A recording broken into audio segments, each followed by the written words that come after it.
L'origine del presepio è molto lontana.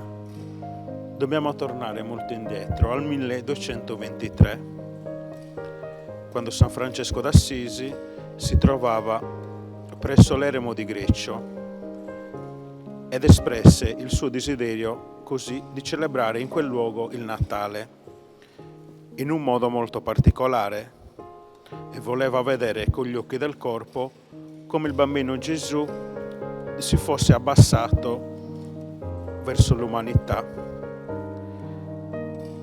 e così stabilì che fossero portati in un luogo un asino e un bue che, secondo la tradizione dei Vangeli apocrifi, stavano presso il bambino,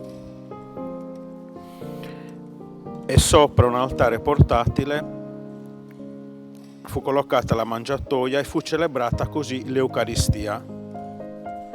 Per Francesco era un modo di vedere con gli occhi del corpo l'umanità di Gesù e credere, come avevano creduto gli apostoli, che si trattava del Figlio di Dio. E così ogni giorno, mentre vediamo il pane e il vino consacrato sull'altare, crediamo alla presenza reale del Signore in mezzo a noi.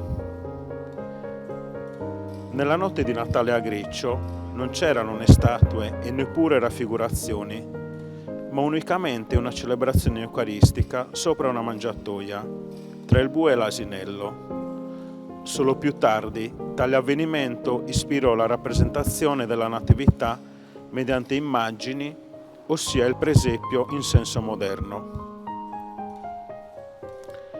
San Francesco era un uomo molto concreto, e per lui era molto importante l'incarnazione, ossia il fatto che il Signore fosse incontrabile mediante segni e gesti, prima di tutto i sacramenti.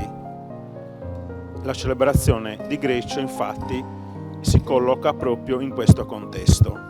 Gli altri Natali, quindi, furono ricchi di qualcosa in più, e la rappresentazione del presepio diede la possibilità a molte persone di vedere raffigurato l'avvenimento del Natale di Greccio. Fu conosciuto da molte persone che desiderarono raffigurarlo e replicarlo, iniziando così a rappresentare e diffondere il presepio. In questo modo divenne un patrimonio della cultura e fede popolare. La Chiesa però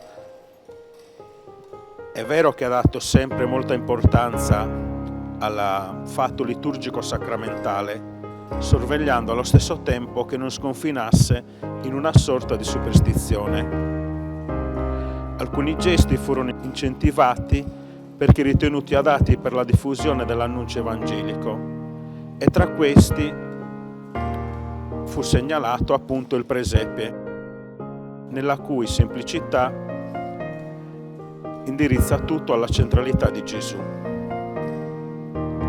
Proprio per la sua plasticità, il presepio si presta a rappresentazioni in cui il particolare può diventare segno della concretezza della quotidianità della vita. E proprio tali particolari della vita umana, i vestiti dei pastori, le pecore che brucano l'erba, il fanciullo che è attaccato alla gonna della mamma, sono stati rappresentati anche come ulteriori indizi del realismo cristiano. Ogni uomo e donna ha bisogno di segni. Alcuni risultano ormai incomprensibili, mentre altri, per la loro semplicità e immediatezza, hanno ancora un'efficacia. E appunto tra questi possiamo porre il presepe,